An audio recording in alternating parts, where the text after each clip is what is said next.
I have now been in Panama for 3 years as of January 25th of this year, 2026. And I thought it would be a good time to give you an honest review of my time here in Panama. How has it been? How do I grade Panama? How has my experience been? I'll spill all the tea because having been here 3 years, I have a little bit of experience in the process of relocating, retiring, and living abroad. All right, grab your drink and let's get into it. I want to give a disclaimer that what I'm going to talk about today in this video, that is my experience. It is not to be generalized for everyone. And I think what I really most want to talk about is what I believe I have done that has made my experience what it is, good or bad. And at the end of the video, we can all agree, has she been happy here? Has it been a good experience? We go over what has gone right, what has gone wrong. It is not all rainbows, no. All right? It has been life. I am living here in this country. All right? So if this is your first time seeing me, my name is Maggie Lazar. I am a retired nurse practitioner, and I have been fully retired here in Panama since January 25th, 2023, making me a 3-year resident of this country. All right. It's a little bit difficult to find concrete data as to how happy people are in a new country. And of course, it depends on the timeline. When somebody just arrives in a new country, for whatever reason, everything is new and beautiful. So if you were to, how do you feel? How do you like it? Probably the responses would be positive, unless they had a horrible, travel experience, etc. But if you wait and you ask someone after 1 year, 2 years, 3 years, how do you feel? How is life in your new home? You might get a totally different set of responses, okay? And of course, everybody's, as I said, experience is different based on who they are and their particular circumstances. Now, this is a channel for single women who have retired abroad. Now, you can have Blacks in Portugal, Blacks in Indonesia, China. So it's different for each demographics. But I'm talking to you, my older sister who's single. Either you are looking to retire abroad, either you're looking at Panama, you might be in the process already, you've made the decision, or you're just contemplating, you're on the research phase. All right. Life abroad has been penned as being exotic, adventurous, exciting, and it is all those things. But you have heard myself and other creators tell you, visiting a country is totally different from living in a country on a daily basis. And depending on your personal experience, your why, like everybody's talking about now, that I've talked about too, knowing what your reason for relocating is, and the situation you were in prior to relocating, then it might affect the intensity of your response in your new home. So for example, there has been definitely an exodus out of the North American countries, New York, not just New York, US, Canada, and other places, to countries in Central and Latin America, and also all over Europe, right? But one of the main reasons people move abroad in my age group, 3 main reasons: cost of living, cost of healthcare, Some people are looking for a more peaceful situation, life. And we have noticed, I have noticed here in Panama, quite a few new arrivals. And we know every time there is a change politically, you do have some level of an exodus. But they're saying that the exodus we're seeing now is a bit more pronounced. Well, let's go back to myself. I emigrated in 2023.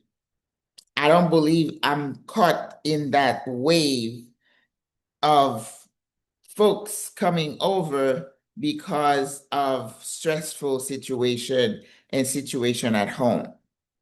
If you've watched me, you know what my why was. Cost of living, definitely, but most importantly, aging in a different place that would be where healthcare is more accessible and affordable. And there are some other factors that were like the icing on the cake, meaning the temperature, the foliage, the tropical nature of fruits and veggies, the people. They came, it's like a package deal. But my biggest reason was definitely cost of living, healthcare, accessibility, and affordability. Then you have other factors, other criteria, the presence, no, I'm sorry, I apologize. The presence of an expat community, warm weather was important to me. And then when I was looking at places in Africa and then I landed in Panama to research, the language was, again, a bonus for me because I do speak some Spanish. So I want to go over some of the things that I believe I did that have made my transition easier and my experience that much richer. All right, if you are enjoying this and you're ready to hear more, hit the like button, subscribe to the channel, and remember, share the video with friends and families and hit that notification bell so you know when I come on live or when I drop a new video. All right. I've told you my name, but I also have failed to tell you about SWAT, Single Women Retiring Abroad, which is the name of my channel. This is the channel that is dedicated to single older ladies who have chosen to retire abroad, live their best life, create community while we reinvent ourselves. But the ultimate goal of SWAT, Single Women Retiring Abroad, is to create a model of aging abroad, maybe at home sometime in the future, that is sustainable and affordable. Those are key concepts and key factors in pushing people in their older years, like myself, to consider moving abroad. Number one, I think I did was making the decision, right? It starts with the decision. Yes, I need or I must go somewhere else where I can live my last years in peace and within a concept, within a framework where I can afford care. We're not going to go into detail about why that is not an option for a lot of us back home. So the decision was yes, that's number one. The next thing is commitment to the research. À votre santé. Once you make the decision, then you're going to say, what would make a place attractive to me? Has to be warm. People have to be friendly. I have to be able to live more comfortably with what I have.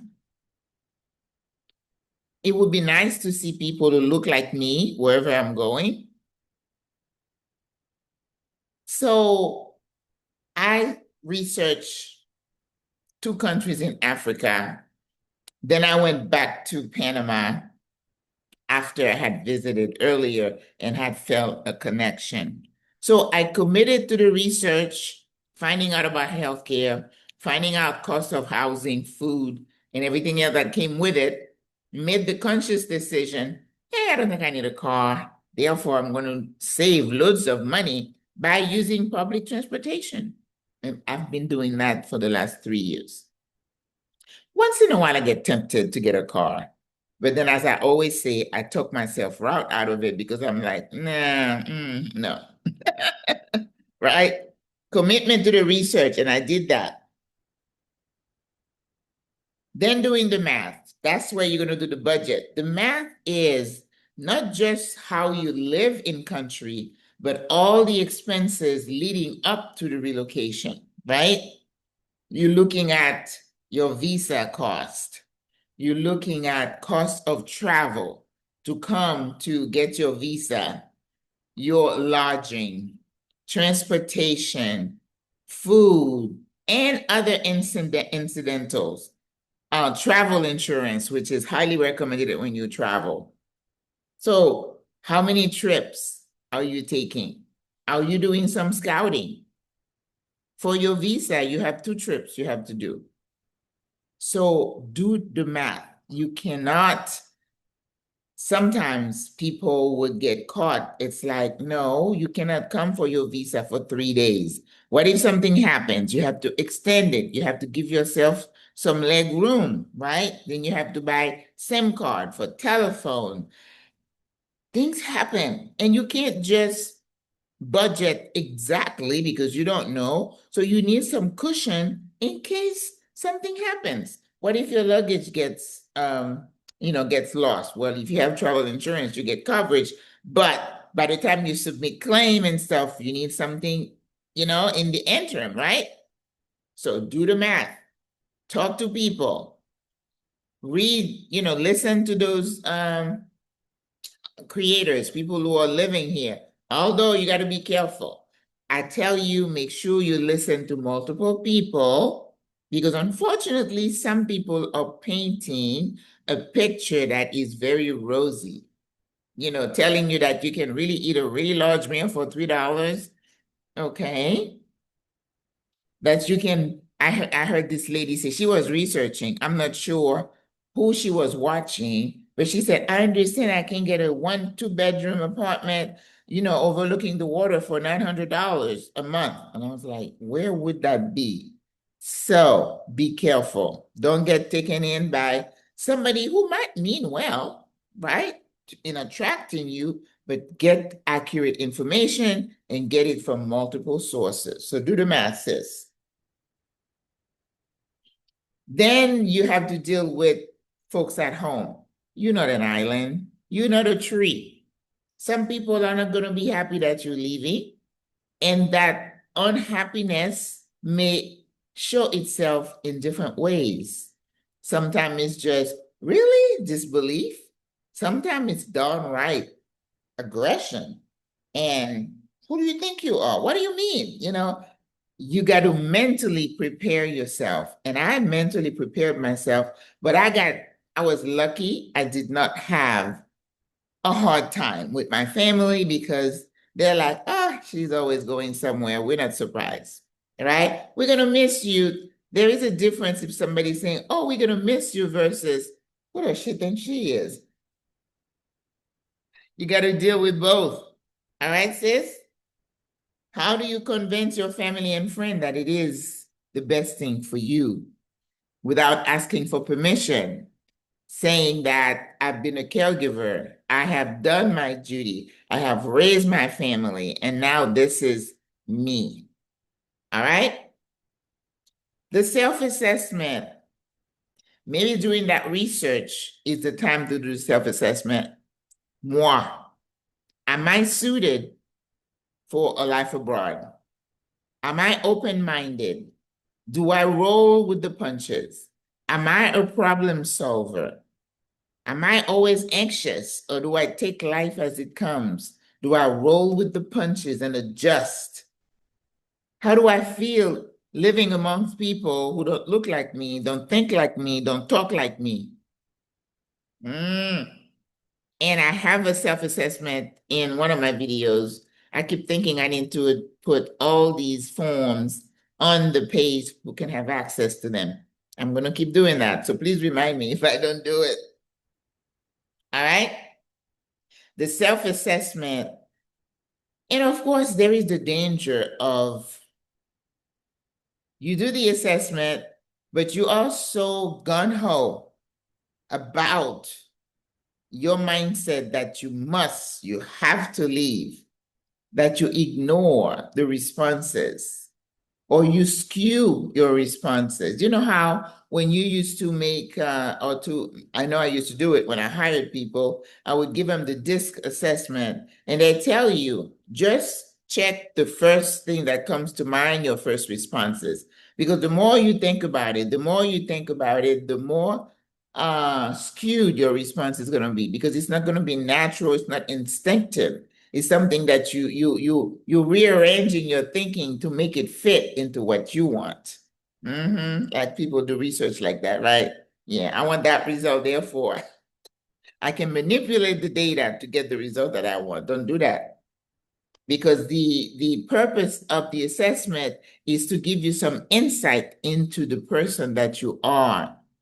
And as much as it pains me to say that, not everybody is suited for a life abroad. Have you traveled abroad? Do you have a passport? I've seen people who just packed up with the dogs and come over. They have a hard time. If you've never left the country, this is a huge, huge decision. You're going to be out of your comfort zone and you're going to be flailing all by yourself, trying to make decisions. You're going to be stressed out. And then your frame of mind is going to be such that you might, see your new home in a different light, where it's not the country, it's you. It's you. Did you do your homework? Maybe this is not for you. And there's nothing wrong with that. The person who is logical is going to say, And I've had some people do that. After they watch a few of my videos, they're like, well, based on everything you're saying, I don't think it's for me. And I'm like, bravo, sis, bravo. Because it takes courage and clarity for you to say, I don't think I'm suited for that life. This lady said, oh, I can't even imagine leaving my family. Not for you. Oh, I couldn't leave my pets. You can bring your pet, but it's going to cost you. Oh, I don't have the money. Not for you. All right, sis? Okay. The next one, the language. Okay. This is a big one. And not only because I speak the language or I try to teach it, but it's because if you speak the language, it will make your experience that much richer. So when I looked at Panama and I'm like, you know what? I've been around Spanish since middle school. I can manage. I can converse with people. Because some people, after years, could decide, you know what? I'm just so sick of not being able to understand. Then they pack up and go. All right. The next one, the cultural curiosity. That is key. Because I think that's one of the questions in the self-assessment. Are you curious about the world? Are you open to learning from other people, of other people, without criticizing, with a spirit of embracing somebody who doesn't look like you, who doesn't think like you, who eats things different from you, without you getting on your high horse and look down, and it's gonna sour the relationship, your relationship with the locals, and then it's gonna make you into a not very nice person. And those people are already not very nice. I don't think it's the country that's gonna do it because their natural persona is gonna come through. Language, cultural curiosity, acceptance, open-mindedness, and not thinking that everybody needs to think like you. Isn't that what we're dealing with right now? You're not going to have millions of people all following the same path. People do different things, and you got to be okay with it. You come to Panama, we talk about the mañana mindset. Now we say in a nicer way, tranquilo, relax, relax. All right? The next thing, we talk about the budget.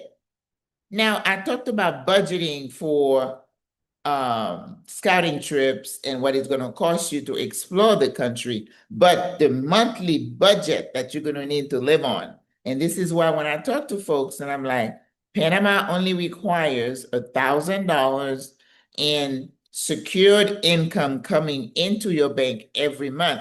But be careful, that is not what you need to live on a monthly basis. And I've had a couple of people, because I tell people, I think as a retiree, single person, to live somewhat comfortably, I'm looking at $2,000 to $2,400 a month, give or take. And then there's always one or two people saying, I don't know what you're telling them that. I live on less than that and I live comfortably. What's comfortable to you may not be comfortable to somebody else. So that's why it's individualized. And of course, it's another whole conversation about how you change your mindset as to what you think you need to be comfortable. And I talked about the decluttering mindset. You need to start doing that in your mind way before you decide to move abroad. As somebody who's raised family, who's had careers, and you look at everything you've accumulated, and then you're looking at retiring or slowing down, do you really need all that stuff? You know, all the china, all the pots, all the trinkets. Do you really need all that? I'm not telling you you do. That a decision you're going to have to come to for yourself. But committing and opening your mindset to a simpler way of life, it's going to make things so much easier for you that you don't need this. You don't need. Remember, there's a difference between a need and a want. And a lot of the wants are to impress other people so that when they come to your house, they say, you have this, you have that. Ooh, ooh, that feeds you at your age. That not me, not me. So that's probably a reason why things have worked a little easier for me. All right. So look at the monthly budget. I have another video where I talked about my budget. Maybe I'll remember to put the screenshot on here. But don't just look at my budget. The person who says she can live here on $1,200 a month, I would ask that person a question. Where do you live? What do you eat? How do you get around? Do you have a thing on your budget for medical expenses? Do you know we're hearing that there are people here who are trying to borrow money to pay rent? You're setting yourself up for a life of hardship. And isn't retirement supposed to be where you're a bit more comfortable? So if you have to lower your lifestyle a little bit to be more comfortable, isn't it worth it? I don't know. From where I'm sitting, it makes a lot of sense. All right, remember to like, share the video. Thumbs up, por favor. Okay. So all the stuff that you have to worry about, cable, telephone, food, electric, talk to people, follow people, look, ask the question, read answers, get the data that you need. And for me, after I've done all that, because all the stuff I just talked about, I did all of that. All of that. So my timeline when I decided on Panama to coming to Panama was about 1.5 years, 18 months. So I did not rush into it. That's important because you're going to miss things when you're rushing or you feel like you're in a sense of panic and you just have to go. And I tell people, if it is that bad where you don't have the time to do the work, do the research, go on a sabbatical, go off somewhere for 3 months. And then I know I can hear you in the back of my head saying, but I can't afford to do that. I get it, sis. I get it. But I'm just trying to tell you what I did that I think made my process that much wrinkle-free because I put in the work. So my next thing that I believe has made my transition, my time in Panama so much richer is SWAT. Developing this sisterhood and this project, this mission that I'm passionate about it makes everything else fall into place. And trust me, it is challenging. But I knew me and I said I needed a project. I needed something that would feed me and would be of service to my sisters, to others. And I did that. And every day I wake up with a heart of gratitude for SWAT, for sisters. I'm able to help. Sisters, I can call saying, "How are you doing, sis?" Right? And they do the same for me, bringing them information about aging here alone. Listen, if you don't believe anything else, it hits you sometimes that in this temporada, in this season of life, that you're in a country by yourself. You're fending for yourself. You're setting things up for yourself for when the time comes, because it's not if, sis, it's when. Sometimes I feel a sense of panic that I don't have it all together. I don't have all the answers. I don't have everything in place. But I'm on a journey, so that keeps me engaged. And it makes my experiences, my day to day, rich with a sense of gratitude every day, every day. Purpose, having purpose. There are articles written about this. Having purpose in retirement will make your retirement that much richer, and you're going to live longer because you have purpose. Remember that word. All right. The other thing, which is something we're going to talk about in our next monthly meetup, is financial discipline. A lot of us sisters feel, not just sisters, I guess we feel like if we are retired, it means no restraints. We can spend, spend, spend. If I see it, I like it, I get it. How has that worked for you in the past? Delayed gratification will keep you on budget. And again, that simple mindset, well, it might sound a little bit weird. I'm not saying you're simple-minded. I'm saying you embrace a simplistic lifestyle and mindset that you don't need all the stuff. So even now, I say, okay, I need this, but I'm like, oh, let me get the budget. Nope, let me delay it till next month. Financial discipline will take you far, sis. Far. You're going to stay on budget. Quit trying to please people. Oh, I don't want to be alone. I want to hang out. Well, you can hang out somewhere. Go at the mall, get a piece of coffee and a cup of coffee and sit down, sis. You don't need to go to the rooftop 2 or 3 times a week. I have said that over and over again. And the young lady who's going to be talking to us made the same reference. And I'm like, so it's not just me. I went out with a few sisters on a rare occasion, and I had what was it that I had? It wasn't a pina colada, was it? Something simple to drink. And it came to about 30 some dollars, I guess, cover charge and all that. And I'm like, well, you know what? I don't do that. So I won't be doing that anymore.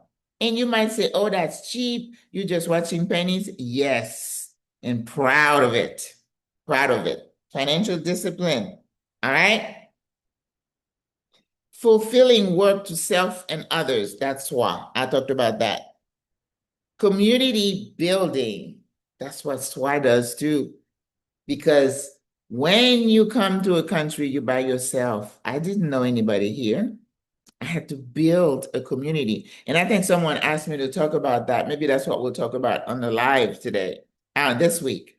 Because building community is important. And of course, when you say community, people say, well, I belong to this face group, that face group. Is that really community, or is it places, people you go to lunch with? You know, there's a thing called internations here. I went a couple of times. I never got a good, fit for that group, but I can't see that as community. It's a social event, and we need some of that, right? But community are your diehard people who know you, care for you, and will stand in the gap with you when you need something. That's the community I'm interested in, and I'm doing it, fulfilling. All right. Commitment to Panama. Oh, that's a big one.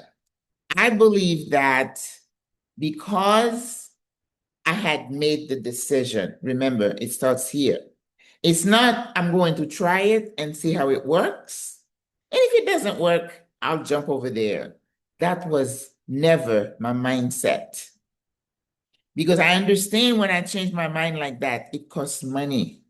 It's a constant readjustment that can affect my psyche, the way I feel. You know, you get tired a lot easier as you get older. And the packing and going and unpacking, that's exhausting.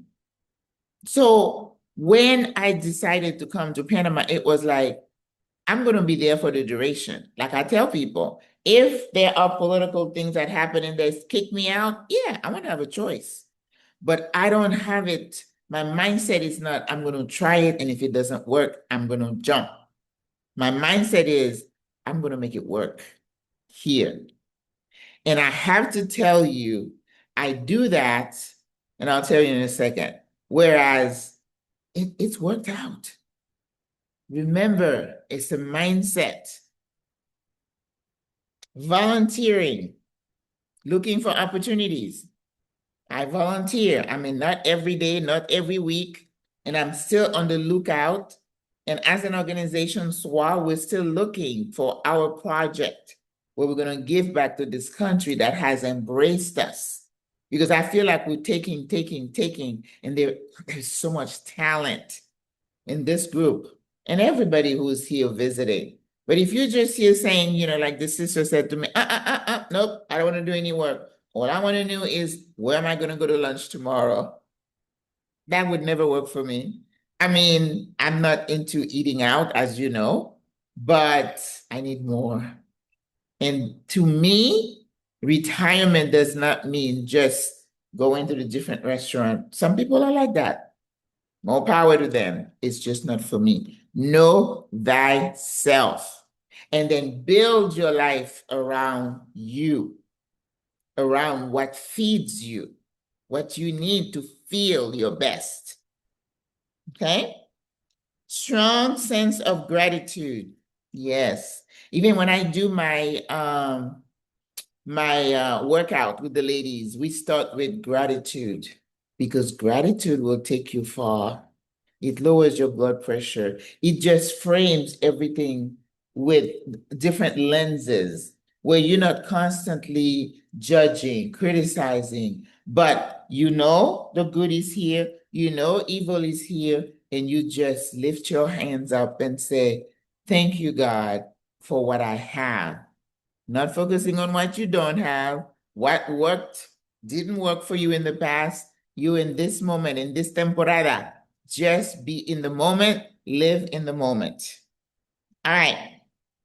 And a sense of respect for your new country. Oh, this is a big one. This is why a lot of us, we get a bit rattled when we see some foreigners come and they bring that sense of entitlement to the country. I have read where a local in a certain region of Panama was really upset because they said the foreigners come and they want to change their way of life. They want to dictate to them how to live their life.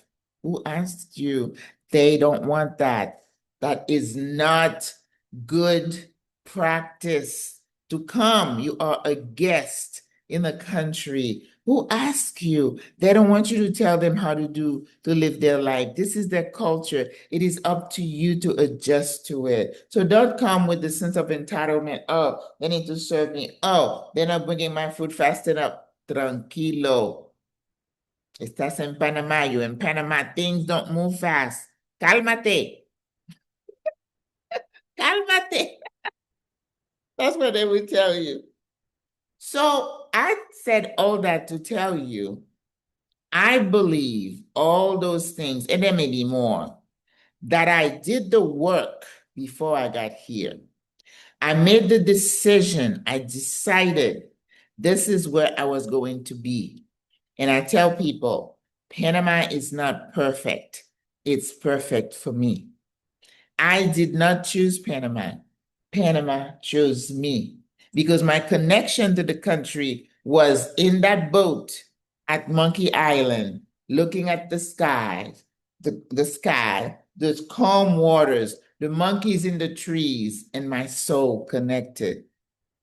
And I took that feeling and I came back and tested it again and confirmed on two other occasions that, okay, I'm still feeling good about it. Now let's get to work. Let me see if I can live here. Let me see if I can make it work. I went to Cologne, one of the second largest or third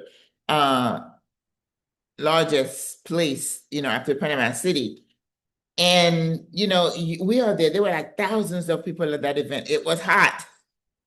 But there was that sense of not belonging really because, I'm still a foreigner.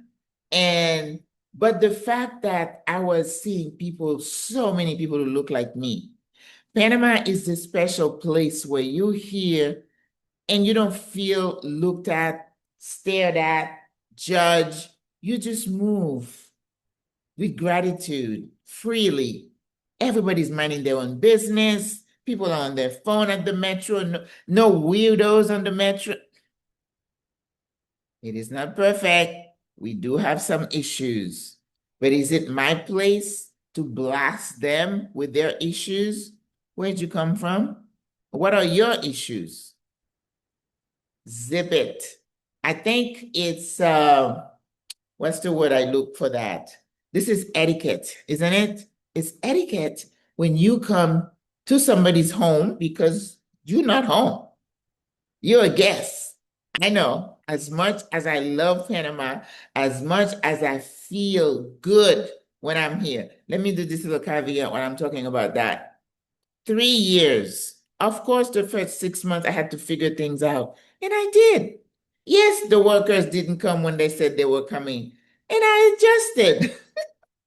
Got some wine and sit myself down and waited.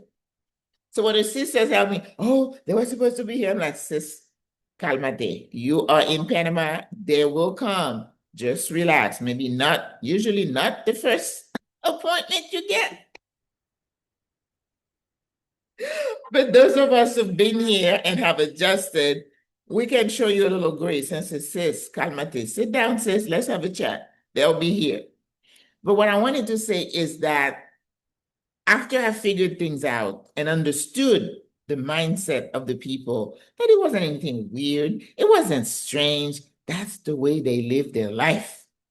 So I had to say, oh, okay, then it's up to me to adjust, right? But as I start walking around, I don't drive. I told you I don't drive. I'm a metro rider. I'm a bus rider. I love to be in those streets. I wear comfortable shoes and I'm always looking, not looking at my phone so I can fall into one of these holes. No, no, siree. But I would be sitting in the metro and everybody's on their phone, or somebody would say, Señora, siéntese, give me their seat. And I sit there and I said, I really like it here. And I get emotional, see, because I know where I come from. I would be driving and I would see somebody with a certain car behind me, and my heart would start palpitating, and I would hit my phone and say, hey, somebody's following me just in case. We don't have those things here. You let your hair down. You sit there and you watch the people. And they may look at you for half a second and then they turn around looking at their phone, whatever they were doing. No one's paying me attention. I can just disappear in the crowd and no one would care. No one would know. That doesn't mean if I were to fall, they wouldn't come and say, Señora, where are you at? Right? They're going to help you. The policemen hanging around all the corners. The first time I saw him, I'm like, oh, look at this one. But that is a way of life. So when I go back, I pass by and I'm like, buenas, say hello. And one day I was in the street, he'll say, necesitas ayuda, señora. I was looking at my phone or whatever. And if I need help, I ask one, and they're so willing to help you. They don't look at me upside up and down, and they made me feel like vermin. No, no. I would be on another little example. I would be on the treadmill and I'm looking through the big windows. And then, I'm on a road that's busy. I'm in the city. And then there's traffic. They don't blow their horn so much where I am, thank God. But there is traffic tight, and I'm looking at it. People are walking. And again, that feeling comes, I really like it here. That is a humbling experience. That's one of the reasons I moved here. And again, as I said, I believe it's the research, the decision, the commitment, the appreciation for the culture, the people, gratitude that I'm allowed to be here, and commitment to the country to staying put and creating a life. When I moved to the United States, I was 18. I left at 62, 63. That was a long time. So it takes time for you to build community, to build a life. And I understand that. I realize I don't have all that left. So it's a little bit more of a rush. But my commitment has not lessened to say, this is a good place to be. There are good people here. The rest of it, I'm going to make it work. The healthcare, I'm going to make it work. I'm going to get as ready as I can. But one sister, she's Panamanian, she was talking, and you listen. You don't listen to just your expat friends.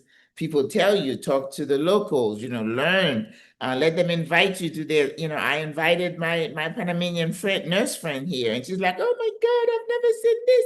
We need to break bread with them. How do you get to know people if you don't spend time with them, right? So what she was saying, she said, I have aging parents in my country. She's stateside, where she's Panamanian. And she said, and there's something that really made me pause, and I'm still pausing, mulling over it. She's like, I have family back there, meaning here, to help take care of my aging parents. But all these expats moving to Panama, thinking they're going to be aging here in Panama, eventually you're going to go back home because you don't have any support here. And I was like, ah, yes, but that is why SWAT exists. We're going to stand in the gap. We are going to be or facilitate the support system that people need. And what do people need as they age? You may be able to walk, you're in danger of falling, you're using a cane or a walker. You need some supervision. You need somebody to see about you. That's what we're trying to create here. So I appreciated the sister bringing that to me again. And that made me feel a sense of urgency to say, we really, really need to get going, get busy. So that makes me even more excited that my work, my desire, my hope, my vision is so needed. So that's why we're here. You know what? I could talk forever, but I want you to know now, I promise you, you and I, we look at my life. I'm always doing something, always on the computer. I have all kinds of things going on in my house, gathering parties. I do a lot. I do cooking and all that. So my life is full on purpose. Okay. So, and I tell you my appreciation for the country. I tell you that even to this day, after 3 years, I'd be walking down the street and I was like, ah, I really like it here. Sis, if you don't have, I know I talked to Adelia, she feels the same way about Mexico City. Whatever the reason is, all that little thing they had going on, things happen. You're dealing with crazy human beings, things happen everywhere. But make the decision for you, do your self-assessment, find your why, your strong why. My why, I don't want to go back there and end up in a nursing home. No, siree. So whatever I need to do, I am hanging on to my why.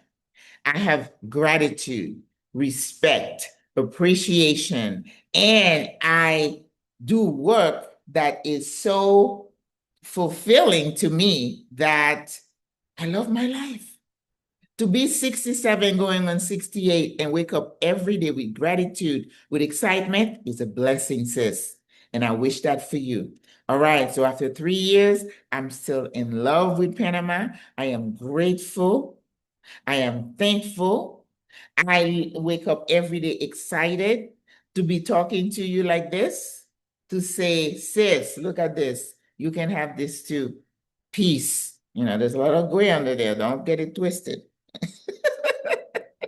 But you can cover it up, do whatever you need to do. Manage your money.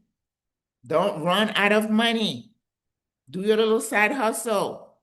I got several. Whatever you need to do, change your mindset that retirement means sitting somewhere and sipping margarita. You're going to die early. Move, eat well, cook for yourself, learn to cook. So, sis, after having said all that, I absolutely love my life in Panama. I adore Panama. I love the Panamanian people. And I know people like me make more, a lot of you will come say, oh, Maggie said me come. Well, I can't lie to you. I cannot lie to you. I love it. I love it.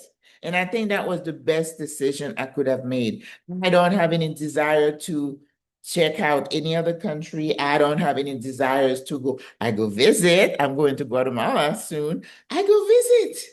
But after I come home, I'm like, yes, Panama is home. That's where I want to be. That's where I choose to be. All right, I need to get going. I appreciate you listening. It was a long rambling, but I think it is so needed that we, after being in a country for however years, and I'm not going to talk about what I don't like about Panama. I did that before. But there is so much more that I love than what I don't. So I focus on the positive. I focus on how good I look, how good I feel when I'm here. And the rest of it, and I say, à votre santé, take a swag.